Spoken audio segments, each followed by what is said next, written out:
Birds of Prey number 18, written by Christy Marks, art by Romano Molinar. I guess this is a new run entirely. This is written by Christy Marks, who's doing the Sword of Sorcery book right now, and I really enjoy that. So we have opening up with Mr. Freeze interrogating a Talon. And if you remember way back during the Court of Owl storyline, Mr. Freeze was actually betrayed by the court after they used some of his tech. So he's interrogating this Talon, just being like, hey, I can straight up kill you if you don't tell me what I need to know. And he's like, I'll never betray the court. And he's like, all right, then I'll kill you. So he does have a partner that we're not seeing here. But as Mr. Freeze walks away, he tells him, do whatever you want with him. And the guy just blows the Talon's brains out. So then we go to Black Canary's dojo, where the entire Birds of Prey are, which at this point is Black Canary, Batgirl, Starling, Condor, and Strix, the ex-Talon.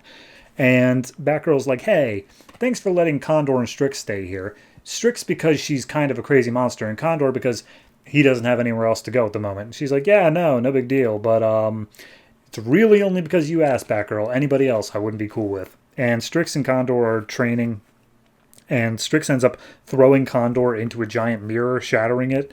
And Black Canary chews her out, just like, hey, you need to have some self-control. And Strix doesn't take kindly to that, considering Black Canary's had problems controlling her powers. So she starts lunging at Black Canary, going in for the kill pretty much. Batgirl gets her in a headlock, just being like, dude, what is wrong with you? And Strix hesitates for a second and then writes on the wall, hungry, which Condor's like, oh, okay, well, I know where the kitchen is. We'll go get some food. So then Batgirl has to go be in her own book. And Starling confronts Black Canary, being like, okay, now that everyone else is gone, maybe you can tell me what was going on with your powers? And she's like, nope, I don't know what you're talking about. And Starling's like, fair enough, don't call me until you have something to say. So then we get a 2-page mini story of Black Canary goes to a diner to clear her head. She has an old woman sit across from her who's 99 years old. And Canary asks the old woman, hey, in all of your life, have you ever met somebody that's beyond forgiveness? And the woman's like, you just got to forgive yourself first.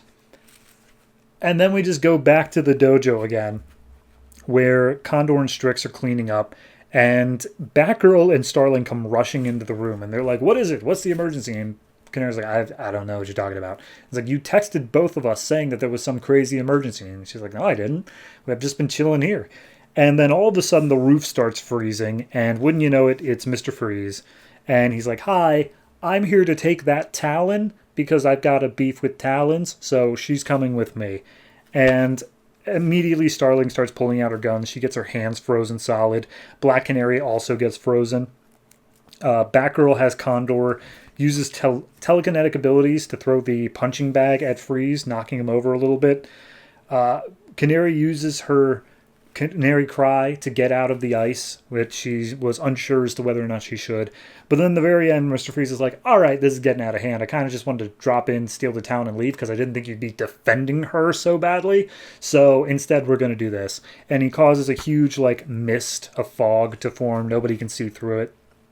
And everyone's keeping an eye on Strix, and Strix is still there once the fog clears. And it's like, oh, okay, well, I guess he just left. Turns out, though, he kidnapped Starling and left a text on one of their phones saying, hey, you're going to send me the Talon.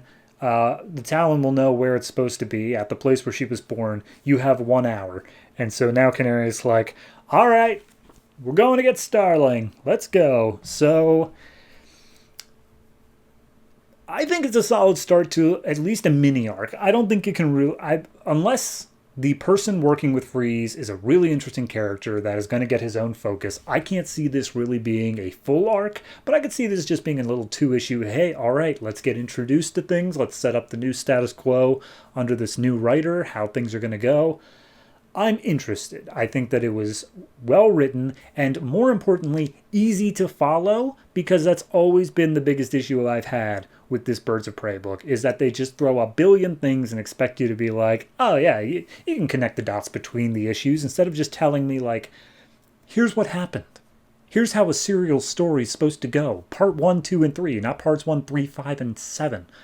So, yeah, it's a fine issue, is what I'm trying to say. Art-wise, same, pretty much house style, maybe a little bit heavier on the arcs, or on the inks. So yeah, it's fine. I'll give it a 6.5. It's a good issue. It's not bad in any way, but it's also not doing anything super crazy amazing. The part that interests me the most, I would say, is Mr. Freeze going back on the Court of Owls. Like, the fact that it's been a full year after the Court of Owls storyline, we're still dealing with that. That's crazy to me. So yeah, 6.5.